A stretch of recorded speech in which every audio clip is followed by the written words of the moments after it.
No black cats, just straight facts. Triple P certified. Listen, we can talk about odds all day. It doesn't matter what the odds are. It matters what's gonna happen.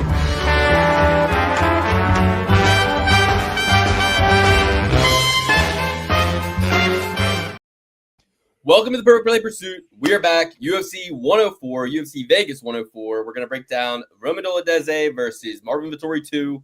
Full card top to bottom. Do a quick recap of UFC 313. Lots to talk about here today. Dan won a little bit of money. I won a little bit of money. Felt like it could have been a much, much bigger night for me if a couple things went a couple different ways. But in hindsight, happy to get away with just a little bit of winnings and no losses. Trudging forward, not loving the next few cards personally. Dan seems to think he's got something up his sleeve. He seems to think he knows where to put his money this weekend, next weekend. So we're going to talk through UFC Vegas 104 in just a second. But first, how are you guys doing? How was your watch experience? I celebrated my daughter's 3rd birthday. I was driving back from her party for the prelims, got my butt in the seat for the main card. Really enjoyed a lot of the fights, but kind of went by a little too quick. I found myself watching the co-main event, and I was like, this sucks. This is the last pay-per-view for a month, and I'm 2 fights away from it being over. I'm mourning the loss of the card in real time as it's happening, knowing like I gotta wait for another good UFC offering. Really doesn't feel like we are hitting the stride with like real must-see TV these days, but it is what it is. How was your time, Dan? You stayed home? You watched the fights? What'd you do? Well, you talk about the viewing experience. It was very lackluster in that regards. I was one of the many who got screwed over by the ESPN Plus app. I don't know about you guys, but I had to go through some, let's call them dark channels to be able to actually view it because the ESPN Plus was just not working. I tried every trick in the book. I'm a seasoned pro at this point. It always works, but not this time. As far as the fights themselves, had a good time watching them. Made my profit, $120. I mean, that's gangbusters for me at this point, as you can tell by my total. Not a great season thus far, but I'm hoping that this fight card, UFC 313, is that spark that I need to go on to grander pastures, which I've been planning this whole year. I think I'm going to finish out with a bang. This card coming up possibly might be the one that does it. So looking to carry forward that positive momentum and have a good time. I hear you. It gave me a little bit of trouble. I heard people talking about that, and I'm like, first time using ESPN app? Like, it does this every time. What do you guys? No. There's a reason why it's a story. Like, I got screwed. I'm a victim. Every single time, a lesser man than myself would probably just not watch the card because for example, I got my ESPN app on my Apple TV, and then I have my ESPN logged in on my laptop, right? Like, those are the 2 ways I can go about watching ESPN Plus. So I go to the Apple TV every time. I go to the ESPN app every time. I have to not access it through the homepage. I got to go down to ESPN Plus. Then I got to click it. The first time I click it, it's always going to tell me, get access. And I have to go, in my own head, I go, I have access. I have ESPN Plus. Right. These are the prelims. Then I go, watch. And it's like, QR code. Use this QR code. I'm like, first of all, how the fuck am I going to use a QR code? I got to log in on my phone too now? Like, no, I log in through my laptop. So every time I do that, I X out of that. I go back in. It always works the second time.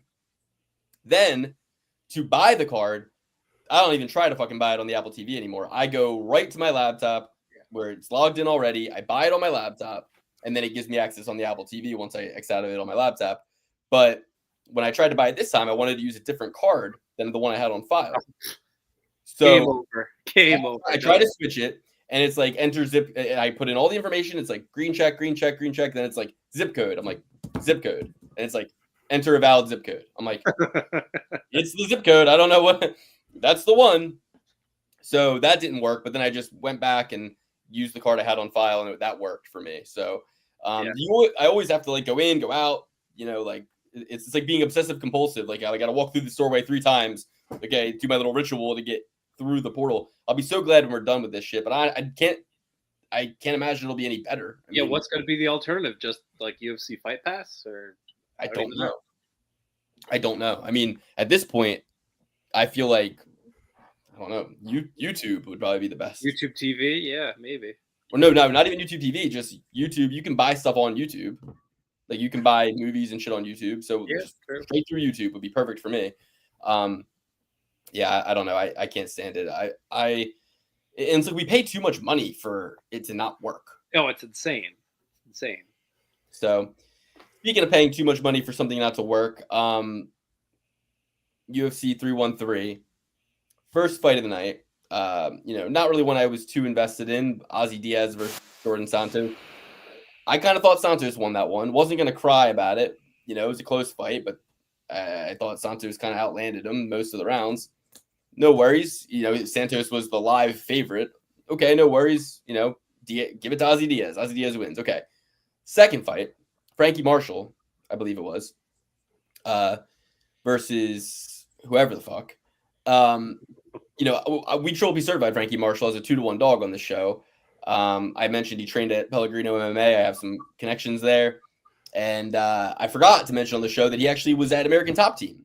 I had been told that, and it slipped my mind that he's not based out of Pellegrino anymore. He's at ATT. Even more of a reason to bet him, right? So I unload on him. I put him in a lot of parlays, and I thought he won every round. He dropped him in the first. He outgrappled him throughout. If Ankalaev won, then clearly Frankie Marshall won. So they rob him, and then only do I find out later. I mean, at least it's one thing when I think it's a robbery because I bet on it, but when John Anik, Joe Rogan, and Daniel Cormier are also all like terrible decision. John Anik literally said trash decision. Well, he also bet on it, so probably maybe. But Rogan, it's always a bad decision when the first question Rogan asks the opponent is, "Did you think you did enough to win?" Right. Were you worried? And then the second question, were you worried about the judges' scorecards?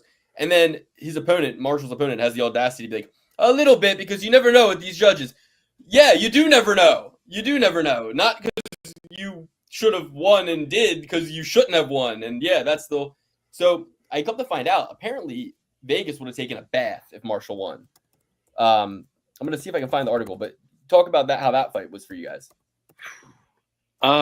So that was the second... Actually, Alex, why don't you go? I don't even think... I didn't see it. You didn't see it? I was going to say I didn't see it either. That was the fight after is where I came in on. So I could speak to this. I'm an idiot because on this show, first fight of the night, Diaz Santos, I'm like, I think I'll pick Santos, but Diaz just looking resume to resume here, not even much of a tape study fight. I think Diaz has a fighting shot. So don't go too heavy. And of course I went too heavy. First fight, Santos had under 2.5 also. I was like, I think he's going to knock him out too. Wrong. Sunk my part, not all of them, but it was a tough rebuild after that. So I had to really be on my A game as far as change of direction there. Alex, what do you got for the Marshall fight? Did you hear about it? Or Nope, didn't see it, didn't hear about it. Saw the scorecards. That's about it. I saw that one judge gave Frankie Marshall every single round, and then the other two gave it to Santos. Kind of crazy how much these scorecards differ every fight. You would think they're all watching the same thing, but it doesn't always seem that way. yeah. So, Marian Santos said the judges, there's a headline here that says these judges don't know shit. I guess, and he was talking about the one judge that scored at 30-27. He said judges don't know shit after split decision. Yeah, Marian, couldn't agree with you more. They don't know shit.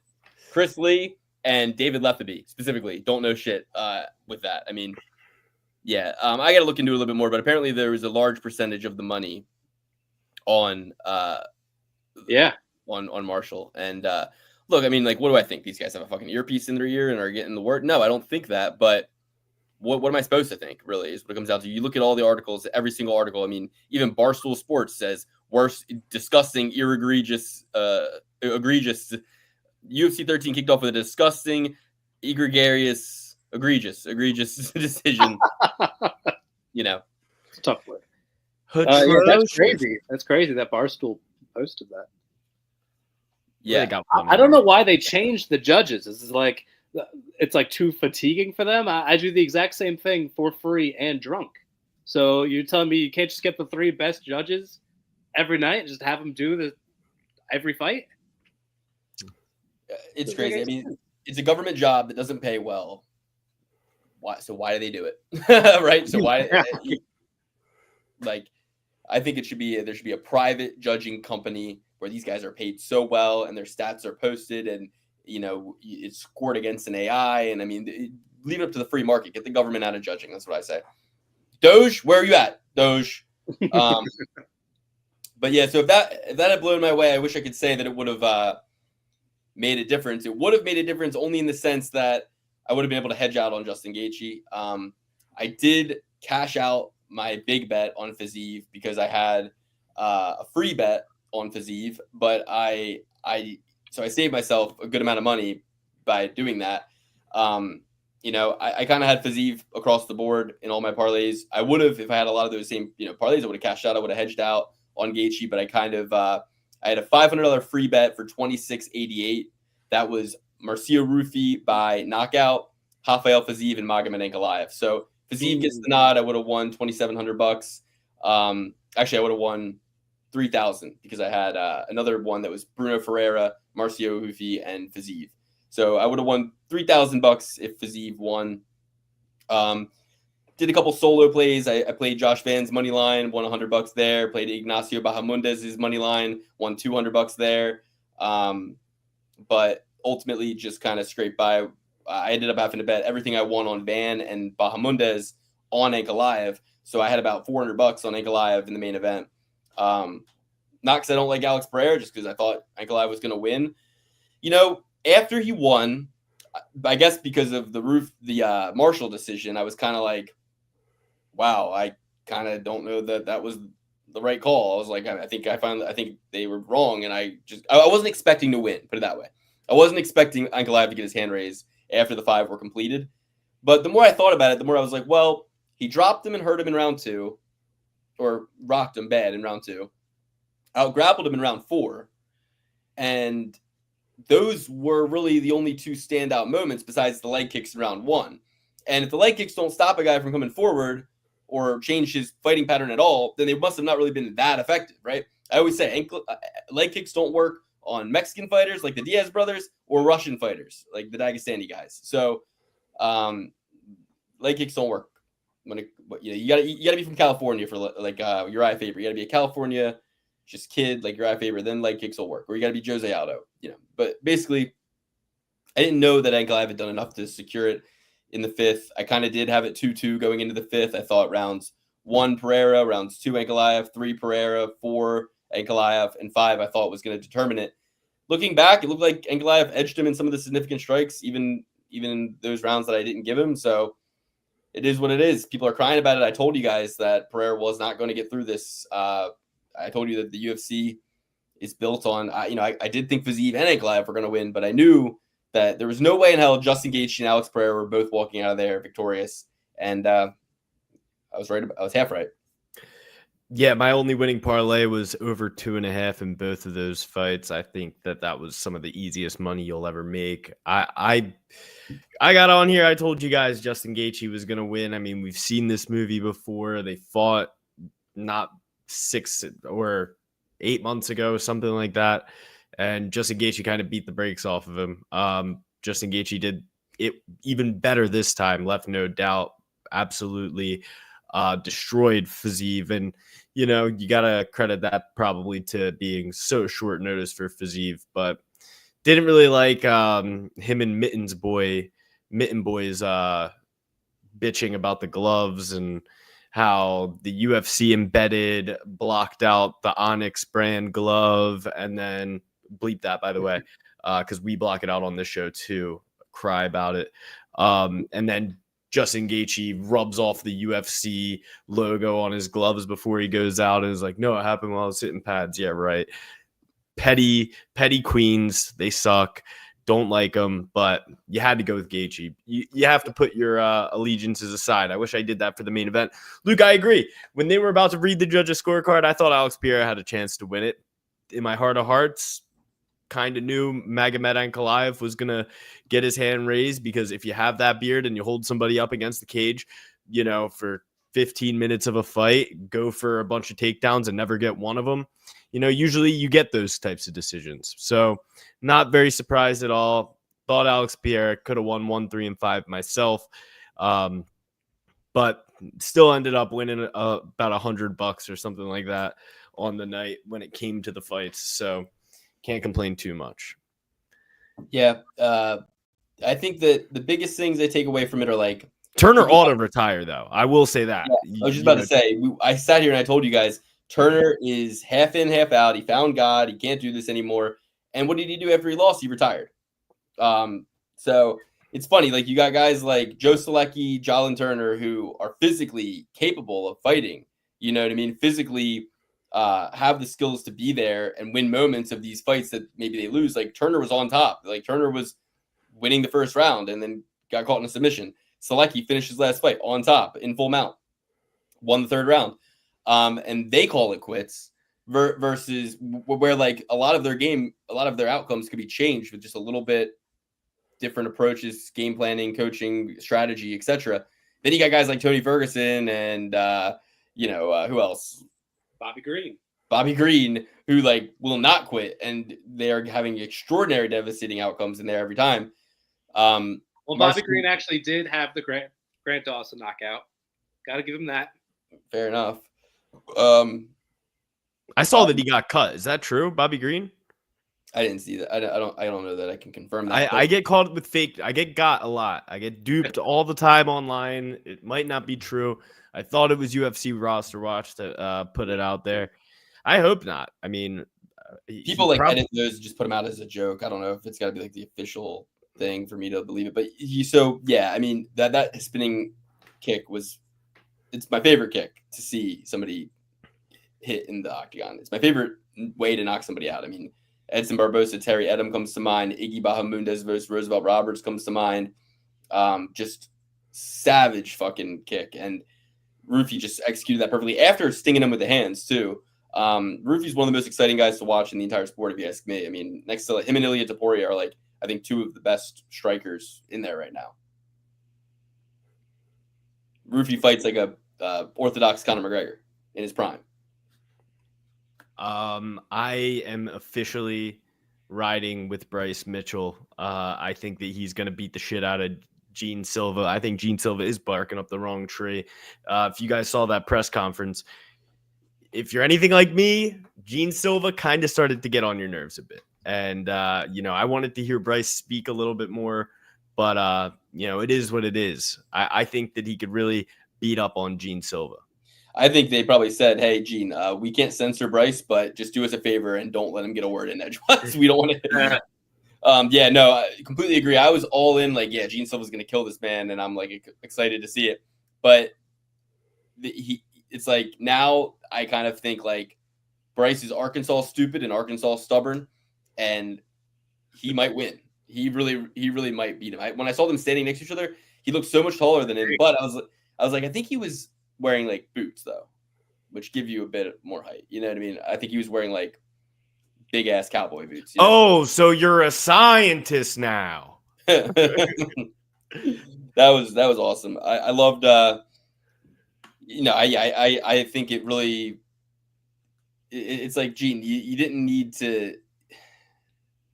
The thing that got me was when he said, "You're only here because of me." It's like, Gene, you're only here because of him. He's the A side in this. He's the more popular guy. Like, let's be real. Like, just definitely generates more news. Like, definitely more people know about it. I mean, he's a hugely popular UFC fighter before his controversy. Yeah, that too. Gene Silva, no one even knows who you are. Yeah, I did see the fighting nerds are 18-0. Moralo, Silva, Rufy, and who am I missing there? There's one other guy, but Pratis. Carlos Pratis. Pratis, yeah. He's so cool. In the UFC, crazy. But if you include Bruna Brazil, she's been doing all right. She has 3 losses. They have 3 losses if you include her. No, I think she just joined the Fight Nurse. Yeah, you can't include her. No. And speaking of Amanda Lemos versus Yasmin Lucindo, I got to talk about this. I picked Yasmin Lucindo because I always pick the girl who's 15 years younger against like an almost 40-year-old fighter. But wow, was that disappointing. I mean, Lucindo stinks so bad. Lemos stinks too. But what I wanted to say is, and I thought about this watching the fight, I was like, Brazilian women, they do not get the memo. Like, they are a league of their own inside the UFC. Like, there's the UFC, and then there's a special underground network that exists only between these Brazilian women, that they are their own little league. They have their own set of standards. They have their own set of code of conduct. They have their own little internal hierarchy. Like, these girls are kissing and hugging and high-fiving during the fight. And after the fight, they're both so proud to be there and to have shared the octagon with each other. And they're hugging. And it's like, Lucindo, you fought like shit. What are you hugging on her for? As if, like, you did your job and it just wasn't my night. It's like, no, you were supposed to win. You lost bad. Luke, give her a break. When you're in there with a legend like Amanda Lemos, That's right. you got to pay like, respect. It's like they fight to their own standard. It's almost like they all know they have to go back to Brazil and like see each other at parties, and they have to like be cordial and respectful, and like you just want to pull them aside and be like, ladies, nobody cares and nobody knows who you are, and you don't like nobody knows who she is or she is. You don't need to respect her. You don't need to do any of this stuff, this pageantry that we're seeing. You don't need to do it. Like, it's really hard to kind of explain, but it's almost like they are just a league within the league. You know, like they have resigned to their little place on the card in the sport. Like, you don't really, and I'm not talking about like Amanda Nunes, like the ones that are in America and train in America and have teams, coaches that are American. Like, different story in those cases. But with the ones that come out of Brazil with a Brazilian team that nobody's ever heard of, you just feel like they're not getting the right messaging or guiding their career in the right way. I don't know. It's really strange how they don't seem to care. They don't seem to care about public perception. They don't seem to care about how their fights are entertainment-wise. They just don't seem to care. It's very interesting. And I don't like it one bit. I kind of want to stop breaking down lady fights on this card. I kind of want to stop, like, I just want this to be like an NBA podcast, not an NBA/WNBA podcast. I want it to just be, let's just talk about the men's fighting. I would far rather talk about the WNBA than the NBA. Well, that's fair. Yeah, same here. That's a bad analogy, I guess. But I just mean, like, I don't want to break down Carly Giudice versus Yunzi Dubin, but that's what we have in front of us right now. I don't really want to break down Stephanie Luciano versus Sam Hughes, you know? And there's not very many women I respect more than Sam Hughes in the sport. Like, I actually have a lot of respect for Sam Hughes, but it's like, you can't beg me to care. You can't pay me to care. And I have to pretend to care about these outcomes. And then I end up, through talking about it on this show, I end up convincing myself that, okay, one side is better than the other to pick. And then I pick it and I lose money on it. And I go, I should not have even played that play. Like, well, anyway, any other thoughts on the card, guys? Besides, the out and out corruption of the judges, the spectacular knockout of Marcio Hufi. Who knew Ferreira could do any jiu-jitsu at all? Yeah. And Petrosian just stinks to high heavens. He's just, he stinks. He gets knocked out by strikers. He gets submitted by jiu-jitsu guys. It's like, what can you do? No, you're right. So I don't know. Fiziev too. Fiziev is getting old. He's got the leg injury now. Alex, I haven't said this yet. Alex, thank you so much. You were the one who talked me off the ledge. You put me on Justin Gaethje, and after all your logic and just like me thinking about it, it's like, oh, he's definitely going to win this. Now, I'll say this: I went against the grain, and like when it went to the co-main event, I cashed out. To be honest, folks, I had Gaethje and Ankalaev. I would have had $900 profit. I cashed out right before Gaethje and then bet a little bit on it, but I was just like, you know what? I think he's going to win, but I don't want to have it on Gaethje. Let me just cash out, win some money, and then whatever, play with a little bit on the top. What's his comment say? Batman more looking like TV show Daredevil. That's right, Slick.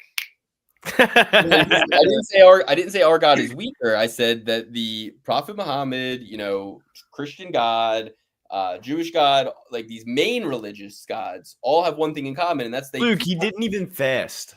That was irrelevant. We found out fight week that whole point was irrelevant. But Yuri told us, he said, no magic. If you're out there doing shamanic magic, then I don't think God likes that. I don't think God, no ayahuasca. Volk singing. Yeah, that was the funny thing about that press conference. Is just how Volk went like a little too long. Like he just way too long. He was just singing and singing and singing. That was a little crazy. He was singing? I didn't see the press conference. Dude, Volk is so delusional. He is getting knocked out cold by fucking Lopez. I don't care what anybody says. I might have been wrong about Hooker. I might have been wrong about Fiziev, but I am not wrong about Lopez. I'm backing up the Brinks truck on Lopez. I'm just looking under every couch cushion. I'm gonna when FanDuel says max bet $900 or whatever the bullshit they want to give me, because I'm not Dave Portnoy and I'm not allowed to bet $1 million. I guess it's pretty crazy, pretty class society. It's like, why can't I bet $10,000 on FanDuel or DraftKings? Why do I have to I do have to walk it into a casino? Like, why can't I bet thousands of dollars on my mobile phone? Why do they limit me? But Dave Portnoy is out here betting $1 million on it. I don't understand it. Anyway.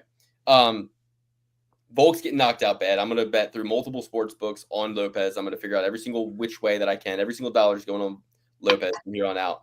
That's the get right moment for me. Agree with you, Sweet Pea. You can't call what Lemos and whatever her name is did in there fighting. Dan, looks like Italians don't have bathhouses. Okay, let's be real. Russian. Maybe. We can make that work. You look like the guy from Track. We can make it happen. I'll be the face of it. You could be the business. So I think there was one more thing I wanted to touch on that. Lopez. Volk is not getting the memo either. Volk he's just like, and it's going to be good, and then I'm going to win, and we're going to get back on track, and we're going to be an active champion. It's like, Volk, you're going to lose, bro. You're going to lose. Woo. Is there a line on that again? Is there a line there? Who's the favorite in that? Yeah, Volk is the favorite. Oh, please. Take my money. Let's go. Got me convinced. All right, so we'll get into next week's card. Alex Morono, completely fucking negligent. Like, this guy out here just getting his bell rang. It's like, he should not really be allowed to coach the children. You know, you got to be able to protect yourself in there at least, and he is never able to protect himself in there. He's like a pretty solid UFC veteran, and he gets knocked out one time. Like, no, he's always it's not about the times he's gotten lucky. It's about that his fundamentals are trash. Like, maybe it works for him sometimes, but you shouldn't be teaching kids that this is how you hold your hands in a UFC fight. That's true. You know what I mean? Like, if the going gets tough like that, you should at least be able to do this. You know what I mean? Yeah. And he just still is like, nope, it's my way or the highway. My way works. It's insane. Kind of like a guy that we're going to be breaking down later tonight. Carlos Vera, best friends with who? Ryan Hall. It's Ryan Hall, y'all. Maybe Christmas will come again. All right, let's get into it. First fight of the night. Carly Dreidel versus Yunzi Dubin. Yunzi Dubin versus crispy Carly Dreidel. Carly is coming off back-to-back losses by split decision both times, but despite that fact, she is a -500 favorite because why the hell not, right? Her undefeated opponent is going to be the +380 moderate underdog coming off a knockout win against an undefeated person. Look, guys, I mean, I don't care. I'm not betting this fight, but I'll take Dubin and I'll bet on Dubin. I just don't know I'm not betting a -500 women's favorite who has not won in the UFC and has in fact lost her last 2 fights, has a combined total of 5 fights. She's 3-2, and you're telling me she's a -500 favorite. I'm telling you, no. Yeah, it makes no sense. I'm going with Dubin myself. For no other reason than all the ones that you just listed. You're not going to have me betting on a girl who's 0-2 in the UFC at -500. No, thank you. I will pass on that one. Dan. I'm going to go with Carly Judice. I've seen the tape. I like what I see. I like the value. You guys are going to go heavy on a big-time favorite in the women's division. I don't care about the record so far. We see these huge jumps in skill and technique all the time, and I believe that could be the case with Carly Judice. So, yeah, dog or pass by 1 million. So, Mr. Wipeout, I did cash. Judice is the favorite, Dan. No, she's not. She's a -500 favorite, Judice. Oh, well, that's then, what I'm saying specifically. Then Vegas sees what I see. Now, obviously, don't bet it, but that's who's going to win. So, Mr. Wipeout, I did cash big on Ankalaev. I put $411 on him. But I was down about $400 throughout betting Fazeev and Frankie Marshall. So 411 units. no dollars. Four units. 40 units. 40 units. So, but hey, it brought me back from the dead. So I mean, I'm very happy to have won $50 versus losing $800. You know, that was what it meant to me. It was hey, you're either going to lose $800 or you're going to win 50. It's like, Well, pretty sweet. So yeah, I basically ended up cleaning up all of my poopy, wiped my butt from the Fazeev loss and from the Frankie Marshall robbery. And those were really the difference makers, which caused me to not be in a position to win like $5,000. Yeah, stings. And like I said, with Fazeev, I could have cashed out on Gaethje. I could have at least ensured like it would have been like you're going to win 1,000 or you're going to win $5,000. I could have done some math on it. All right, next we got Priscilla Cachoeira versus Josiane Nunes. One thing I'll say about Josiane Nunes, Conor McGregor said it to Floyd Mayweather, her head is too small. Both these ladies coming off back-to-back losses. But what I like about Cachoeira is her losses are in the submission realm. She always gets submitted. Nunes ain't submitting her. Nunes ain't even getting her to the ground. Nunes is 5'2". This is saying she's got a 2-inch reach advantage over Cachoeira, which is weird. But 5 inches of height on Cachoeira. I don't think that Nunes is getting her to the ground. I think that her head is too small. I think that Zombie Girl is going to ring her bell. She's going to smash her around. She's going to big sister her in there. She's going to bully her. So, again, not a fight I'm really interested in betting, but I will take Cachoeira at plus 170. Wrong. It's Josiane Nunes. It was always Josiane Nunes. The outlaw Josie Nunes is going to beat the shit out of the Zombie Girl. No, Luke is right here, actually. This is the actual female dog we're going to go with, right? Cachoeira is the dog? Yeah. Okay, yes. I think that's crazy.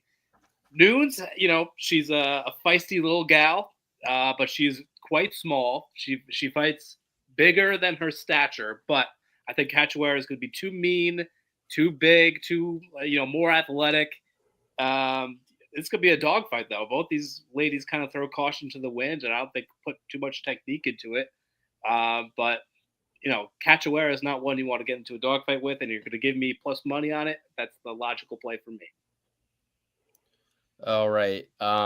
Next, we got Danny Barres versus Andre Lima. Andre Lima, you'll remember, he got bit by Severino. And but what's funny is that his opponent got kicked out of the UFC for biting him. But the word on the street here is just how much everybody knows this guy cheats, right? I mean, whether it's missing weight, grabbing the fence, poking eyes, kicking in the nuts, Andre Lima is a bit of a rules blurrer, if you will, and he's taking on Danny Barres. Here's my thought, right? Danny Barres is not that great, right? But what he has done is he's been around the block, and I feel I don't want to bet this fight, but if I was gonna bet it, I would be on the Barres side. And I think that my only reason is this is what stands out to me. Lima's 10-0.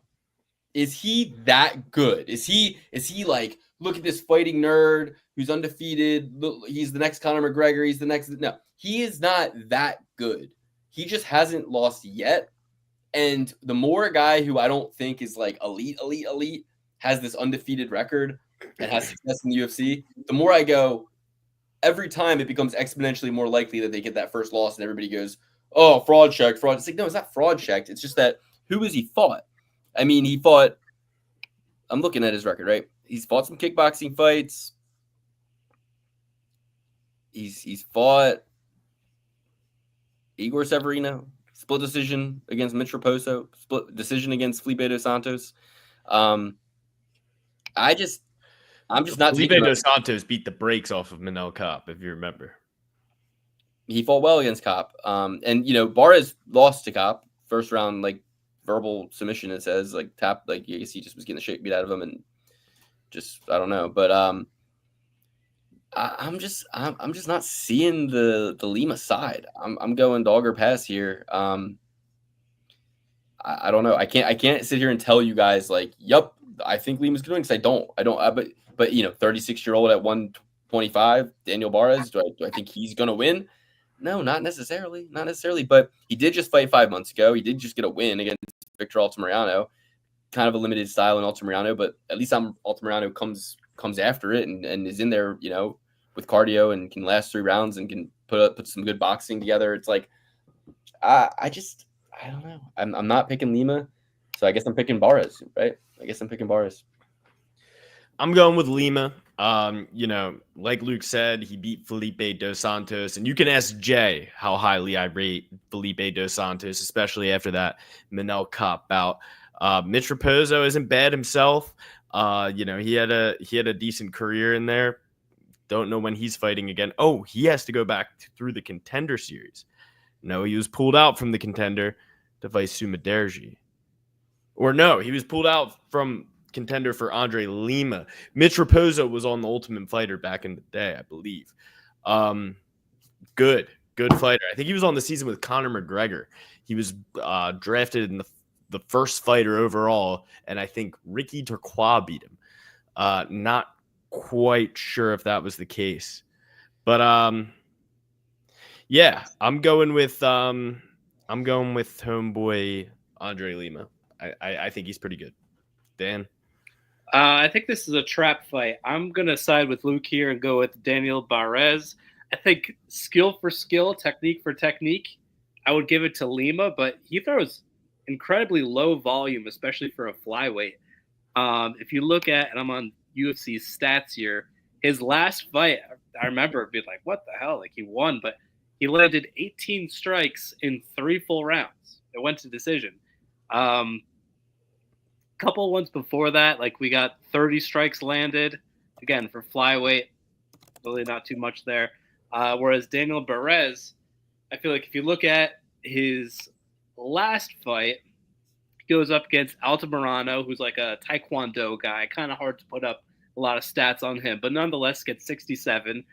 The Filo fight, he got 18 strikes in the first round, went up against a specialist, and got subbed.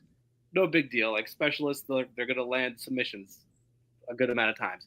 And then his first fight in the UFC, which was actually Contender Series, he has Carlos Hernandez, who is not amazing, but he's a pretty solid veteran. Like, it's hard to do incredibly well against him. And he did pretty well, getting 5 takedowns. So the point that I'm saying here is I think Barres is just going to be landing more. It's going to be a good fight. I think Lima's probably got a little bit more power. We might see his shots a little bit better, but I think Barres is going to put up some numbers here and really just go full cardio, full volume on Lima and squeak this out. Definitely dog or pass. I don't know if I'm going to go all in. I think he's plus 250, but I think it's worth a shot. Pardon me, it was Volk versus Ortega, not Chandler versus McGregor that season of The Ultimate Fighter. So, okay. All right. Thanks, Dan. Thanks, Alex. All right. So next we got Carlos Vera versus Josias Musasa. What do you think about this one, Alex? 50-50, I don't think it's 50-50 at all. No, the gym that Vera trains out of is 50. Oh, 50-50 jiu-jitsu, no respect for butt scooters, no respect for guys who flip and flail on the ground going for leg locks, cowardly behavior. If you did that back in Pride or Pancrase, you would get laughed out of the room, you would get laughed out of the gym, you would get laughed out of every single respectable mixed martial arts establishment that you've ever seen. But we've got these 2 nerds trying to normalize it, and they love it, and they love each other. And Vera looks up to this Ryan Hall. Looks like a little chimp to me. This Ryan Hall, he looks like a chimp in my opinion. It's got weird long arms, weird dimensions, gross, ugly, and I hate his fight style. That's gross and ugly as well. He had it coming to him when Ilya Taporia put him away. And I think that we're going to see something similar in this. I mean, I don't love the odds, but Vera just like loves Ryan Hall so much that I could never bet it. Yeah. I'm not crazy about this fight. I don't really know much about either. Looks like the one guy's got a lot of submissions. The other guy's got a bunch of knockouts. The jiu-jitsu guy, though, going up against Rinya Nakamura, and I already forget the other one, but it was also a quality loss. I'm not going to give him credit for it, but I'm also not going to, shuffle him down the ranks here either. So I'm going to go with the knockout dude. Looks like he's pretty explosive. He's got a flying knee knockout. He'll probably be all pumped up and, he'll explode out of some submission attempts and ultimately find a big shot here. So give me not the submission guy, whoever that is. Not Carlos Vera. Musasa. Yeah, my thinking is that Vera submits him. This guy's 8-0 out of like a country that he's called the knockout king, right? I mean, the KO wizard. Yeah, I mean, he's fighting and born out of the Congo. I just don't know that his jiu-jitsu is going to be good, let alone like good enough to defend the tricky stuff that a guy like Vera is going to throw up. I think Vera leg locks him or sweeps the leg lock, gets a choke or does something. I got to take Vera and I got to take him by submission. I think it's kind of obvious. So I'm going to go with Vera. Vera and Vera by submission. I'll take Vera money line. I'll take Vera by submission. This might be one of my bigger plays on the card, actually, to be honest with you. Jeez. I think it's pretty obvious. It's pretty straightforward. I mean, obvious? What's the line? He's like plus 550 underdog, Vera is. And I was just trying to check, like, historically, like when the line is like this, right? So like, okay, when the odds are like between so Josiah is a what, minus 900 favorite? 625 according to Tapology. I got him at plus 525 here, DK. Okay. What's Musasia? Okay, so on FanDuel, it's Vera plus 520, Musasa minus 900. Okay, so in the history of minus 900 fights, right? You've had 91 fights. The minus 900 person has won 84 and lost 7. So of those times, right, you got to think who's minus 900? Bo Nickel, Valentina Shevchenko, and some, Amanda Nunes, right? It's like not guys like that are 8-0 from the Congo. So of the 7 times that this has happened historically, over the last however many fights, that this has happened, I feel like this is one of the 7. I feel like this is one of the 7, one of the 8% of the times that the underdog wins. Just because UFC debut Patans lose at a 60% clip. Yeah, a lot to like about Vera here. Welcome to the chat, Rico. Hey, man. Don't give up the information, all right? Don't give up the goods. Come on. So, yeah, I mean, I'm going Vera by submission. Next, we got Dayar Nurgazai, 10-0 out of Kazakhstan versus Brenson Hiberio. If you guys are looking at Tapology, Dayar Nurgazai he looks like a human thumb. I mean, this guy he's just one shape, one form. Neck goes into chest, into head. It's just, he looks like Patrick Starr. Fighting out of Kazakhstan, you got to be high on Kazakhstan. You got to be high on Kazakhstan undefeated fighters. He's taking on Brenson Hiberio, who I wanted to get behind when he fought Ming Yang Zhang. I wanted to get behind him when he fought Magomed Gaziev. And then he barely squeaks by against Caio Machado. I feel like I got to go with the newcomer, the undefeated guy, just because Brenson Hiberio just has seemingly blown up on the launch pad, never really even made it to the launch pad. I mean, he's been choked out. He's been knocked out. He's lost decisions. That's every way he can lose. That's every way he can lose in the UFC, right? He just has to go in out there and get disqualified. Actually, there was a no contest that he had. So it's like, I don't know. I mean, this guy's never lost versus a guy who's lost 7 times. Keep it simple, stupid. I'm going with the newcomer. I'm going with Dayar, probably by knockout. Yeah, Hiberio stinks. Can't put your money with him ever and feel safe. I'm going with Dayar Nurgazai. Gotta go with Nurgazai here. He's going to give him the Kazakh chop. Going to get the job done. Who's his opponent again? Oh, Ribeiro. That's okay. So more of a fade for me on Ribeiro. He's got some knockout power, so maybe you want to hedge your bet with like an underplay or something. But I think he's quite sloppy. I think that this guy's going to take him down at will. And once he's got that mount, here comes the chop. All right.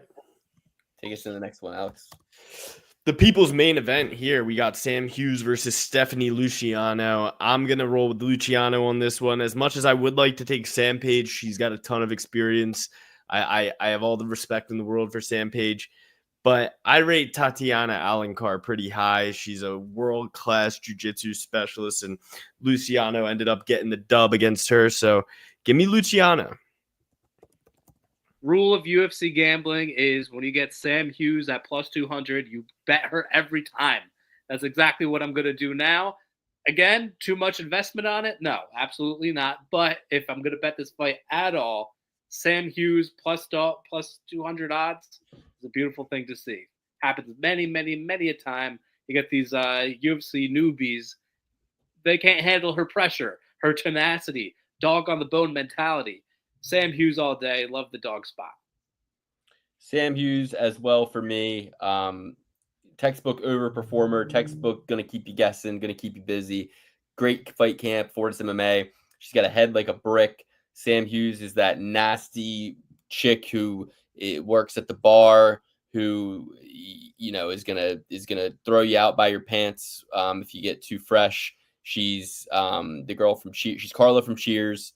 Only she's Sam Hughes, Sam Page, getting better every time, aging like a fine wine. Luciano, 25 years old, 25 years too young. Ain't gonna get one over on old Sammy here. So Sam Page, old dogs run faster in women's MMA.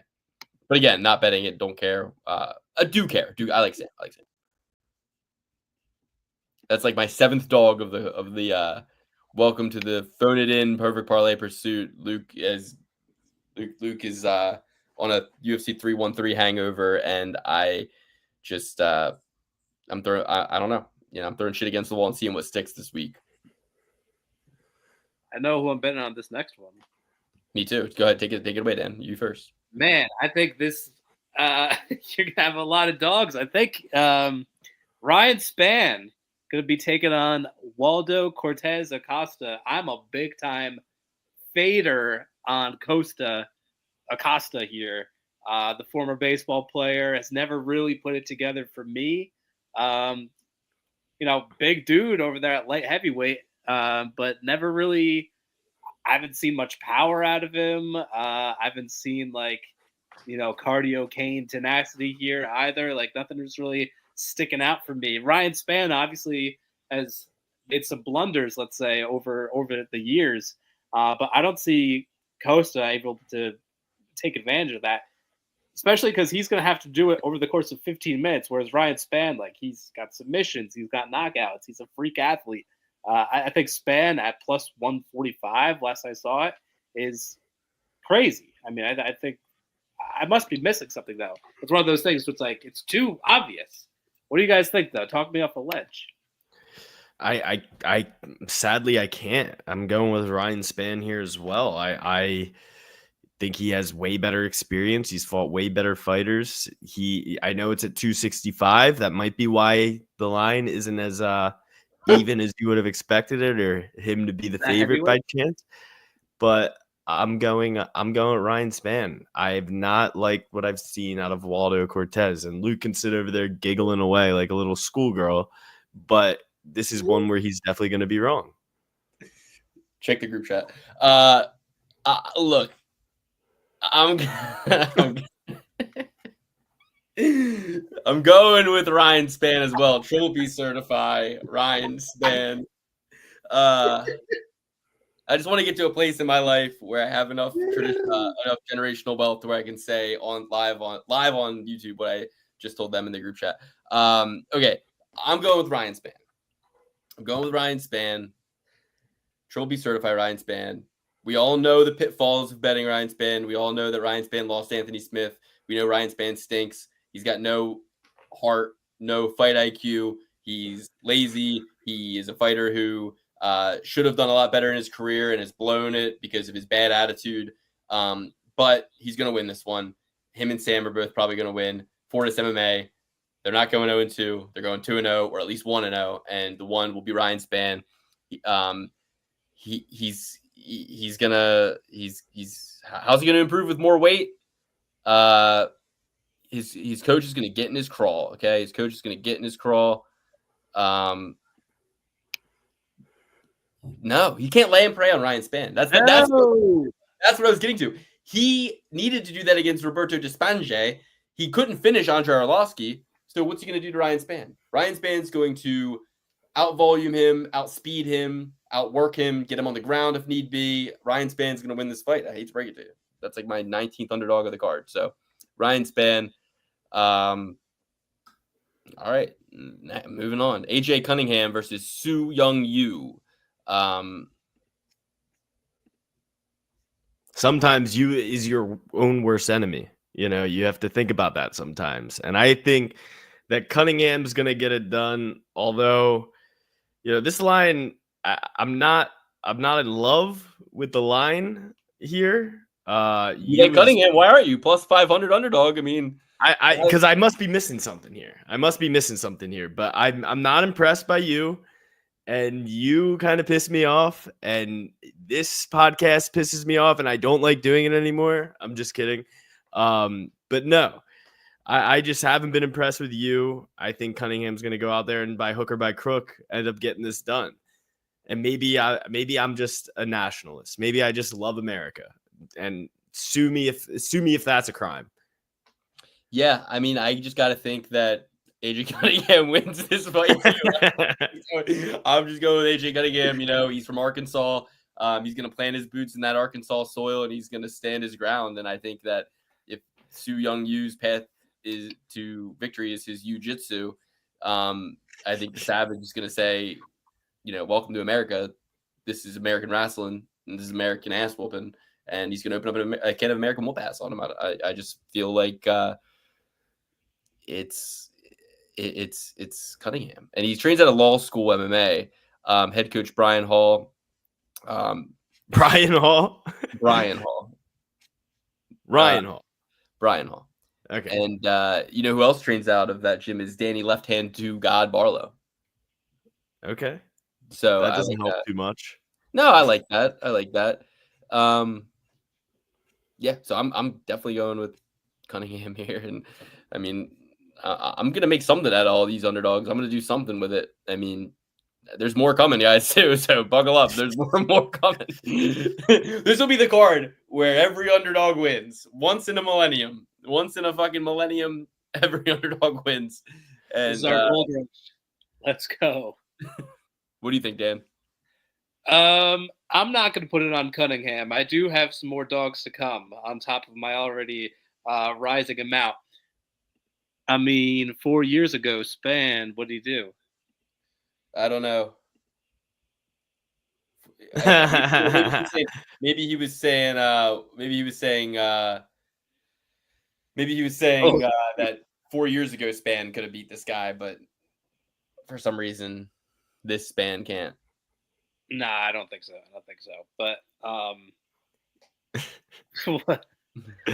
the Cunningham fight. Nah, I'm not gonna go with Cunningham again. I have plenty of other dogs. I don't believe in Arkansas wrestling. Okay, sorry, that just doesn't take the cake for me, even if it's out of America. Or are we going to be touting, Alaskan wrestling next? Come on, we got one good wrestler out of Arkansas. His name is Bryce Mitchell. He doesn't fight until a couple months from now. So spare me with Cunningham. I'll take some other dogs. You're betting on a damn Korean, and you ain't even ever watched Squid Game. I saw a couple episodes. All right, fair enough. Well, next up, we got a great fight. A fight that I'm looking forward to. Always love seeing Damon Blackshear get back in there against Cody Gibson. Cody Gibson, he's tougher than a brick shithouse. And he can take some punishment and has been getting it done. He beat Jad Anglire, beat Brian Kelleher. Very, very similar names. I'm gonna go with Damon Blackshear. Don't love the odds on this one. Minus 400 favorite. I feel like that's been a constant theme over the past few months in betting these UFC fights. I hate the odds. Anything that I'm confident in is minus 400, minus 500, and I there's nothing I can do with that. But going with Damon Blackshear, think he gets it done. Think he's better almost everywhere. We just have to worry about him guessing because Cody Gibson's there to party from bell to bell. Going with Damon Blackshear. Damon Blackshear, one of my favorite fighters in the UFC. Would love to get him on the show eventually. I think he smokes Holloway. I think his opponent has, vastly Cody over. Gibson. He's fighting Gibson. Oh, same person. I Right. think, I was thinking the same thing. I'm like, did they fight each other? No, with the Ultimate Fighter finale, different weight classes. Okay. I'm like, why do I associate these two guys with one another? They're the same. They're the same. Cody Gibson, he can get it as well. I'm not worried about Blackshear gassing out whatsoever. I think he's got a really good gas tank. I think, he would probably be like a minus 500, minus 600 if he wasn't coming off the loss to Montel Jackson. But I think that's a quality loss. I mean, Jackson's a beast in his own right. I think Blackshear gets back on track here. Minus 350 last I saw on DK. And a parlay pillar, and I'm not ashamed to put it up there. I think it'll definitely add some value to our parlays here. I came into the show thinking I was going to pick Cody Gibson. I mean, I picked so many underdogs that it just feels like I'm being such an idiot to continue to. But like, I really think Cody Gibson will win by submission. Dude, what? I don't know why. I feel like he's going to submit him. It's like one of two people to do the twister in UFC. Yeah, but that doesn't mean anything. Oh, it means something. The twister, it happens so rarely. Like, I don't know. I'm picking Cody Gibson. Okay. I just think he's going to win. I don't know what you want me to say. All right, Luke, at the end of this, let's go old school. You tell us how much money on a $10 bet your perfect parlay is. I want to see this. It's going to be like $20 million. Let's see. I'll start it off now. And I'll even take off the lady fights just because. Why? Do one with lady fights, do one without lady fights. So far, just so far, okay? Yeah. 9 legs, $10 pays $432,928.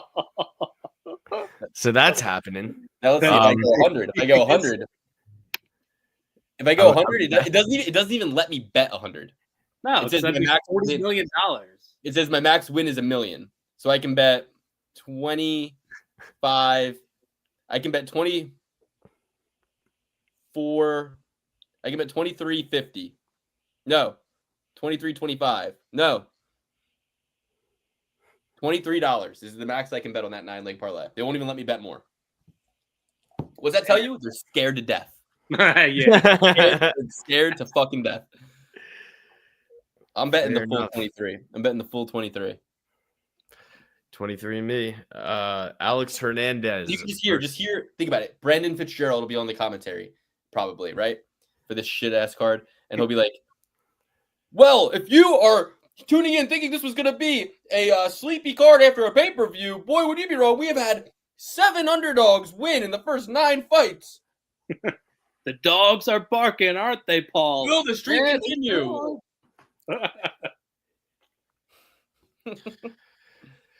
Yeah, I mean, I hope so for your sake. My max win is $1 million. You can. That's great. FanDuel. You got to get off of FanDuel. DraftKings is worse. No, The second one on DraftKings is like $250,000. no. Yeah. I'll tell you right now. I'll do the same parlay on DraftKings. We'll see if they even let me. Go ahead. Continue. So, do we all pick? Yeah, Alex Hernandez versus Kurt Hollabaugh, and There he is. I'm going with Kurt Hollabaugh. Moderate dog should be.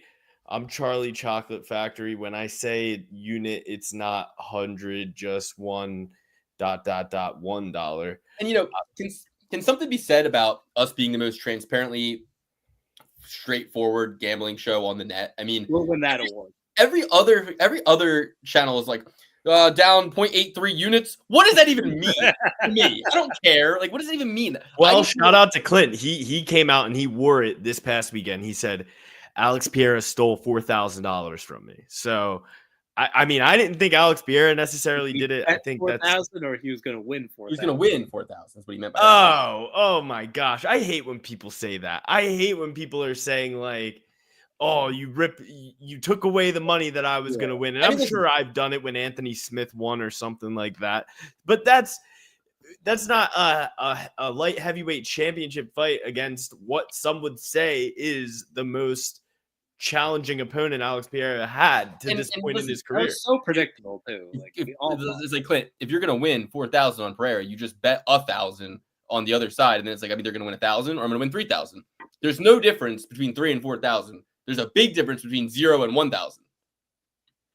Like, if I told you, just pretend the odds weren't as good on Pereira. You know what I mean? Just pretend he was a minus 200 favorite and you were only going to win 3,000. You'd still be happy. But the difference between winning 0 and winning 1,000 is a huge difference. The difference between winning 3 and 4,000, it's not much of a difference. It's not like, man, I won 3,000, but if only I had 4. Like, who cares? It's 3. It's, put it on Lopez, now you have 6. That's some solid math there. I always say, like, never bet to a degree where, like, people will put a parlay together and they'll bet $1. It'll be like $1 to win $150, and they'll win that, and they'll be so happy. And I'm like, I'd be depressed.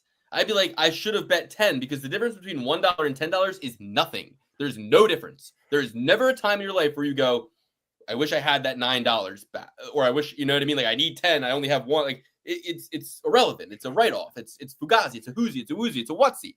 But the difference between $150 and $1,000, that's quite a difference. That's one nice dinner versus 10 nice dinners. $1 to 10 is not even a fucking McDouble anymore. $1 is nothing, and $10 is not even a meal at Taco Bell.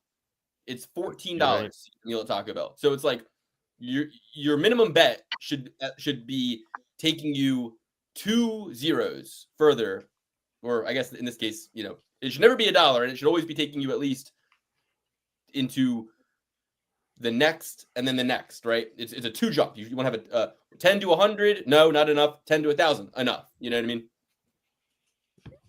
Not financial advice, not gambling advice. Never gamble. Don't ever gamble.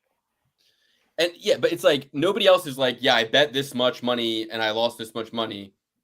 Like, whatever that means to you is different than it means to me, apparently. But it's like everyone else is just with the units, this, units that. It's like, tell me how much you're fucking betting. And tell me how much you make in a year, too. I want to know how much you make. They're like, it's a percentage of my bankroll. I'm like, my bankroll is whatever I have net worth. My bankroll is my net worth.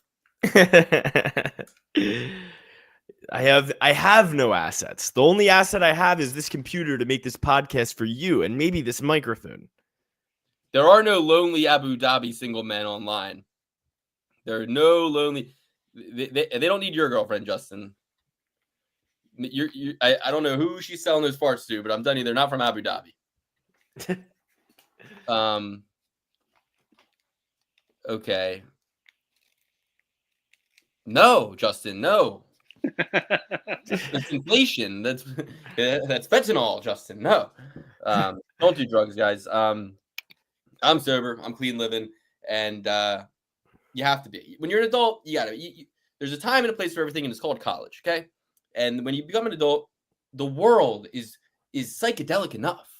When you just walk down the street, it's wacky out there, guys. Just take it all in. You don't need I don't need something to tell me food is good. Food is already good. I just did an 8-day fast. Okay, food is good.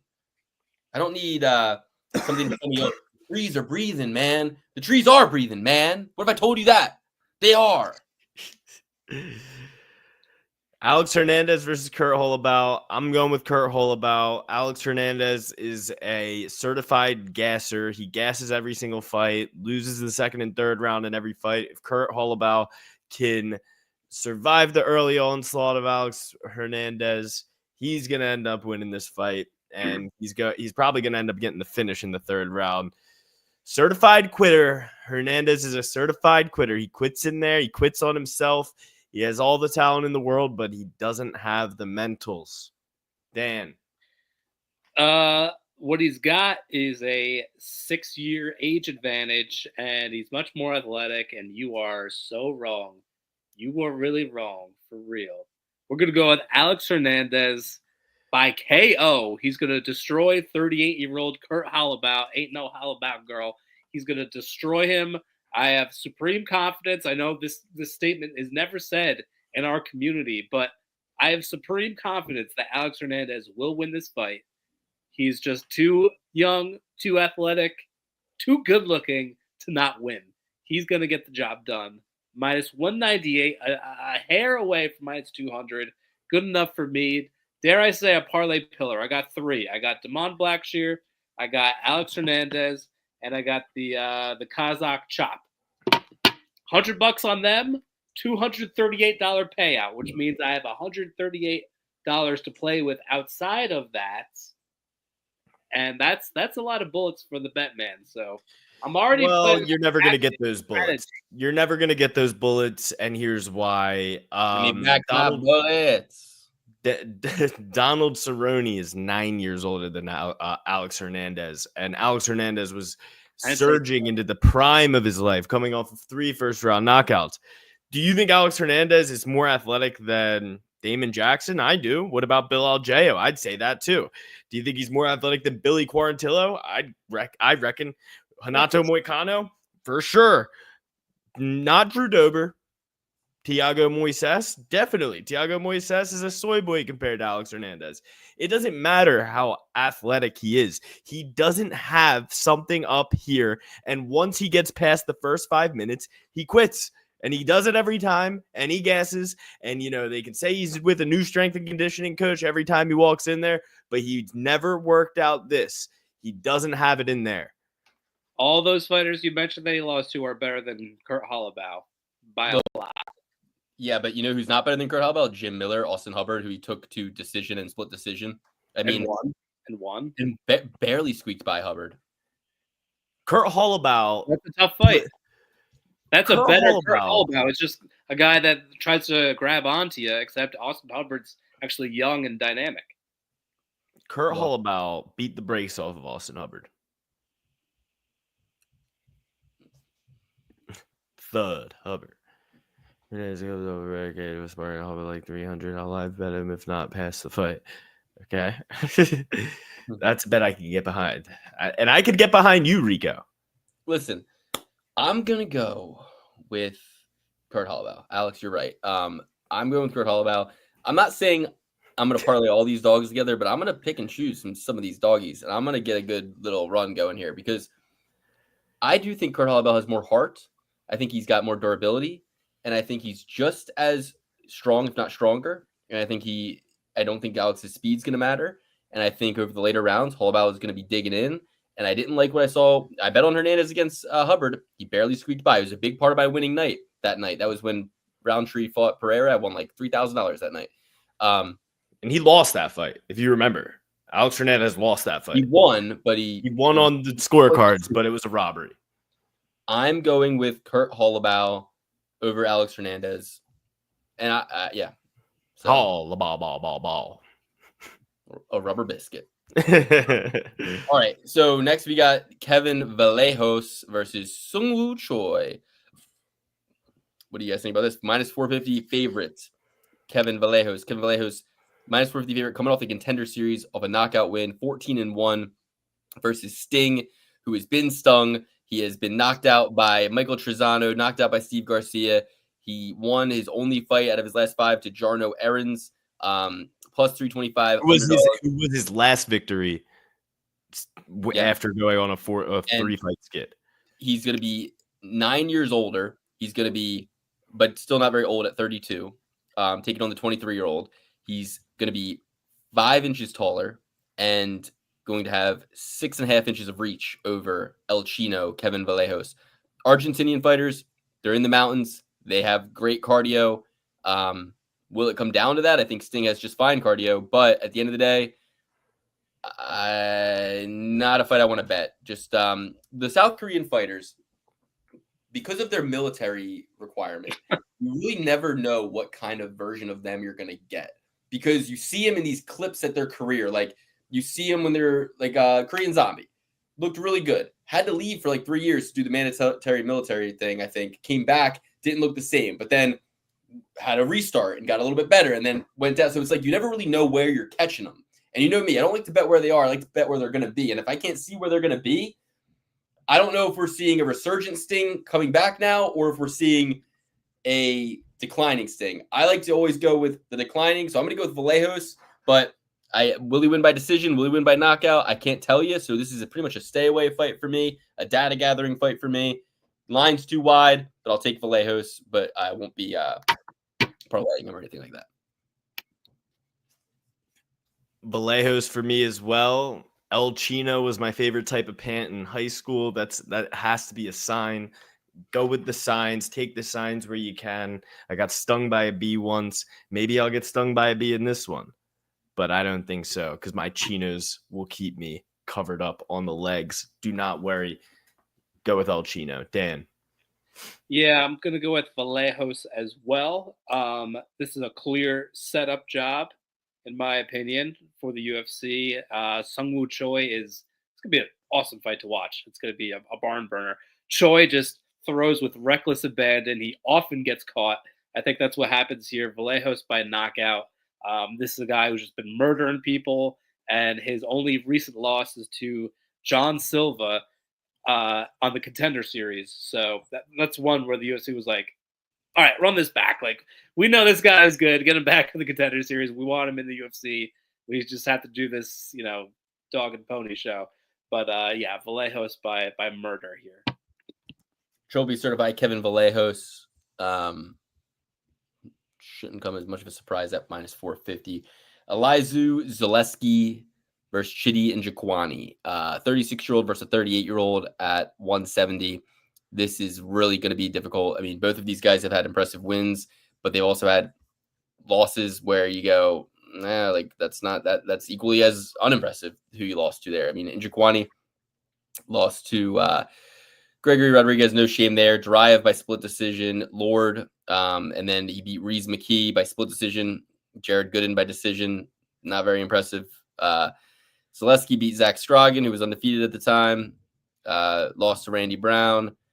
Had a draw against Anat Fakradinov. I mean, I kind of feel like Zaleski is the better fighter. I think he's more well-rounded. I think, yes, Njokuani has the reach, but where does Zaleski like to fight? I mean, he's a capoeira style. He fights well at distance, at space, So part of me thinks that Zaleski can kind of like avoid the shots, chop down the tree, land some good leg kicks, good body kicks, get the fight to the ground. And when he came out there and fought Zach Stragan 4 months ago, I mean, he didn't look 38. I'll tell you that much. So I'm going to go with Zaleski here, but I do think the value is on the younger, longer reach, taller fighter in Njokuani. But one's got 8 losses, one's got 10 losses, one's 38, one's 36. This is a real bottom of the barrel co-main event here. No implications. I mean, it's going to be an exciting fight, one way or the other.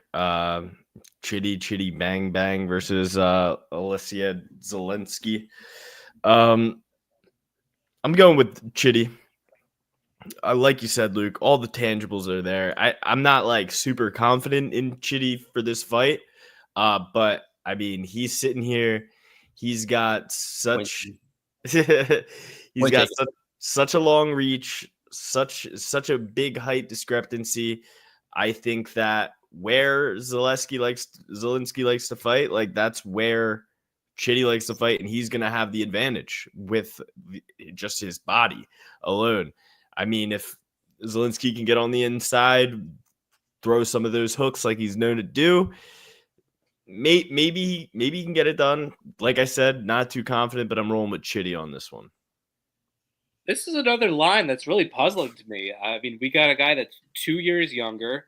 All right, not too much of a difference there, but I think that Chitty is a little bit more preserved than Zaleski dos Santos. And then, of course, the big thing that really sticks out is the 8-inch reach advantage here. I just think that Injaquani like pieces him up, and being the dog at plus 150, like I don't know. Again, I think there's been less wear and tear for Injaquani, and just has shown to be more explosive, like more knockout power at this stage in his career. I know he's not a spring chicken, but he's not 38 with all that UFC experience. He's had some highs and some lows, but he knocks people the fuck out still, and I don't think that could be said for Zaleski Dos Santos. So give me another dog shot here. Triple P. I think Jaquani. I took Zaleski, but yeah. Oh, I think Chitty looks like Dule Hill, Gus from Psych. Yeah, he does. He does. You know what, guys? I think I don't know. For some reason, it's just one of those things. Like my sextants, my scrying device, my magnetizing rings are like pulling me in Chitty's direction. It's just kind of like one of those things where the line is weird. The line should be flipped. You know what I mean? It should be, the line should definitely be flipped. So that is usually like, you got to take this guy. So, I mean, I just have taken so many underdogs. It's just so crazy. So yeah, I mean, maybe take Cachoeira off. No. I'm keeping all my picks the same. It just will depend on how I arrange them. But yeah, I mean, I'll stick with Zaleski, but I do agree with everything you guys are saying. And don't be surprised if you see Chitty end up on some parlays. Fair enough. Next up, we got another guy who says a lot of crazy things on the internet as of late. Marvin Vettori versus Roman Dolidze. Personally, I'm going with Roman Dolidze. I know he lost in the last one, and my whole argument for last weekend with Justin Gaethje and Rafael Fiziev was we've seen this story before, but that's not how it always goes. You know, it's not always a guy. I think it was the exact opposite situation, wasn't? No, he wasn't short notice. Anywho, I have a lot of respect for Dolidze. I think he's a great fighter. I think that he is going to get Marvin Vettori, and I think that the activity is the real issue for Marvin Vettori. He hasn't fought in like 2 years. Yeah, last time he fought was Jared Cannonier, June 17th, 2023.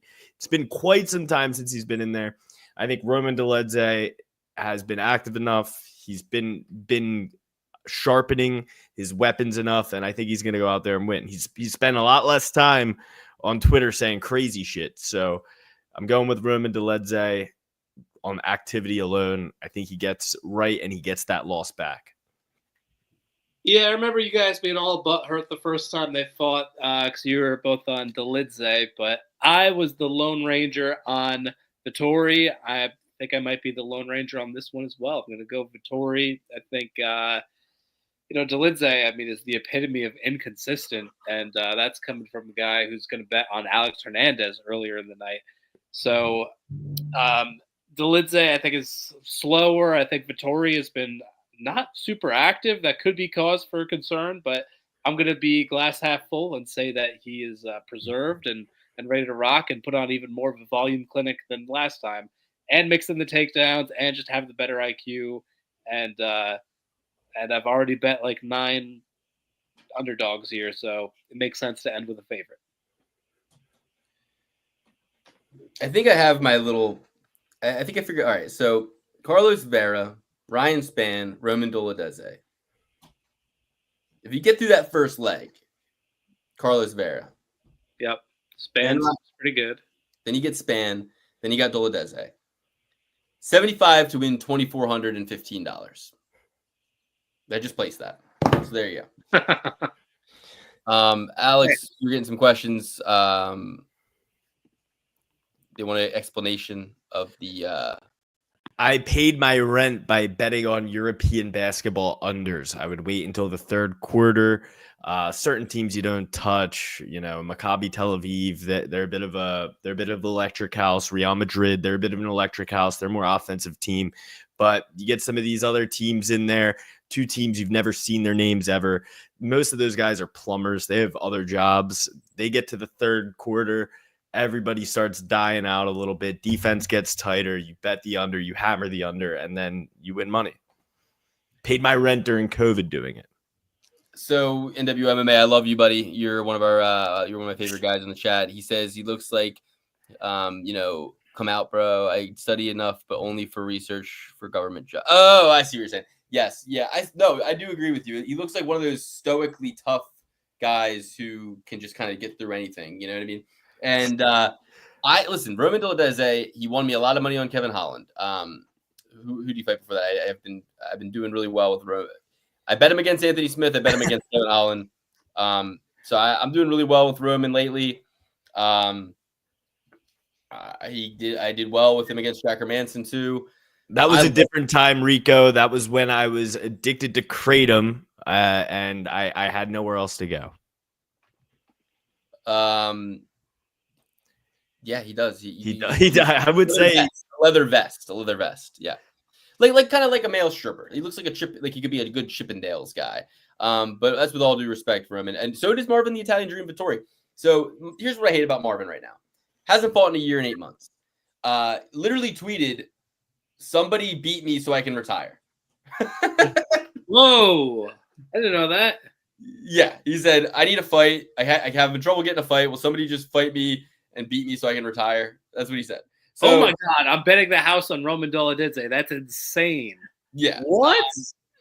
There's never that's been like the blinker. That's like the guy who came in blinking crazy from Kazakhstan. Didn't he say something like exact same?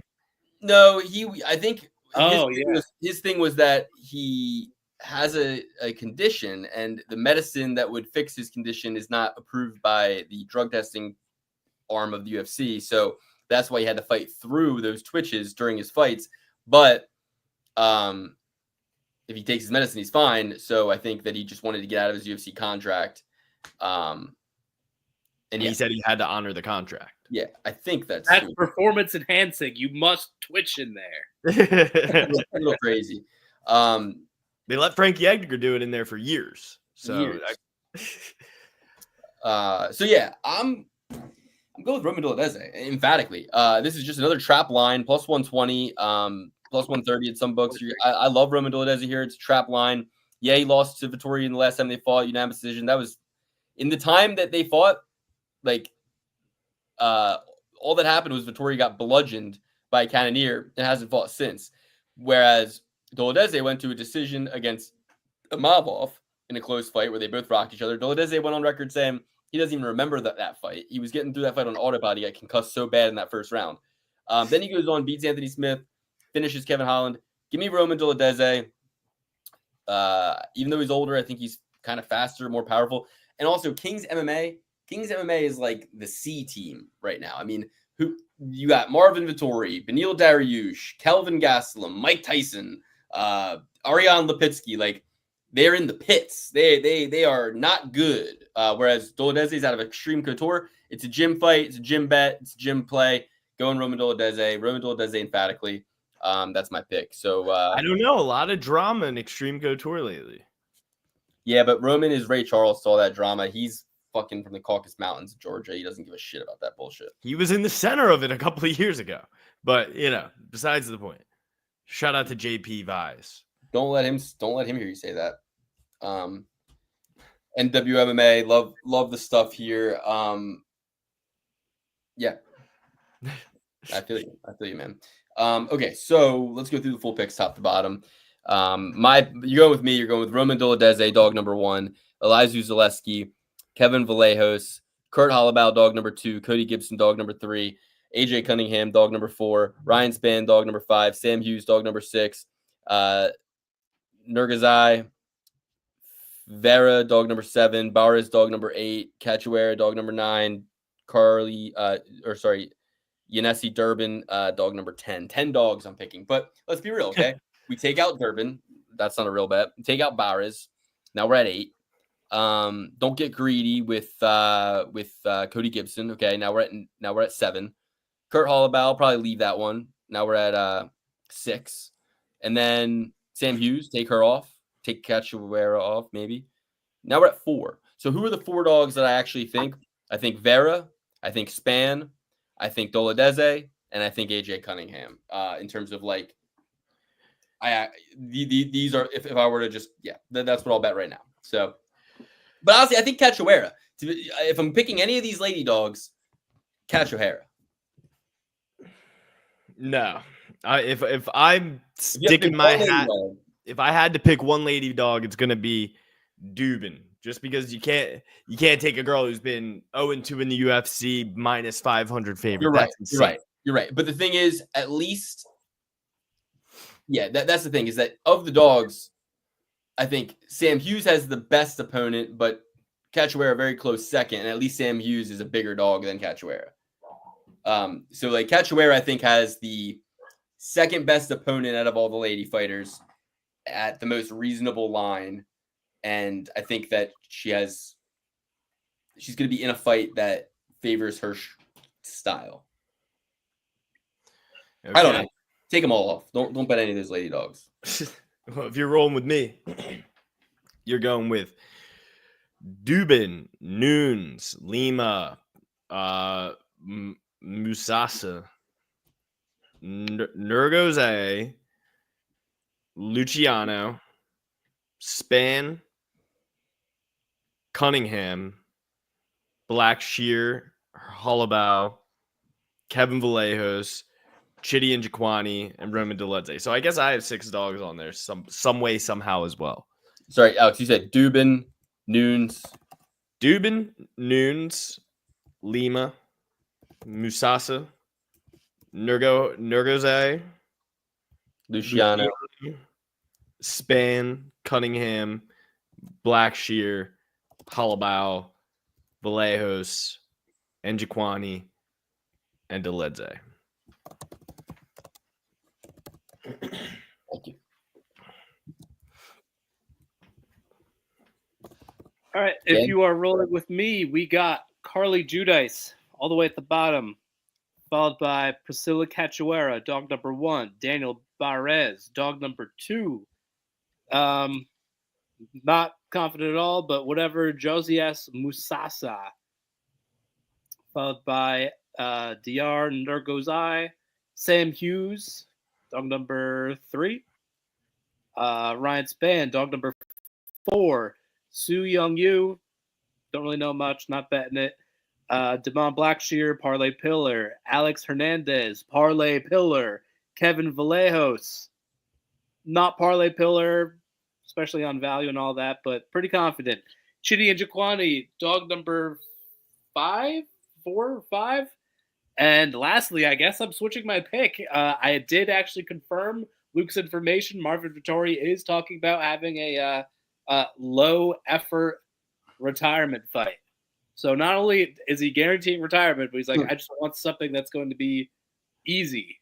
Taking the easy way out, you're going to lose. Roman Dolidze, dog number 5 or 6. That's it for me. $1 wins you $4,867.78 for my perfect parlay.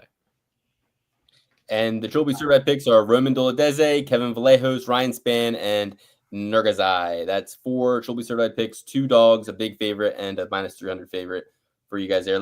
I'll tell you what my perfect parlay is real quick. Hold on. Just for shits and giggles. We got 10 underdogs. So let's see. I kind of think you guys might be right about Blackshear, though. Dude, Blackshear's going to kill him. And maybe even I'm wrong on one of my favorites, which is Dos Santos. Okay, so 13-leg parlay. I can only bet $2, $3 on it. I can bet $2.50. Sorry, I can bet $2.25. It only lets me bet $2.25 for $2.25 for $1 million. $2 for $1 million? Sorry, $2 and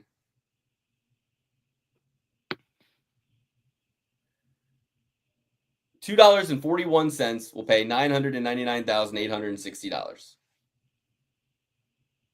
So placed. All right.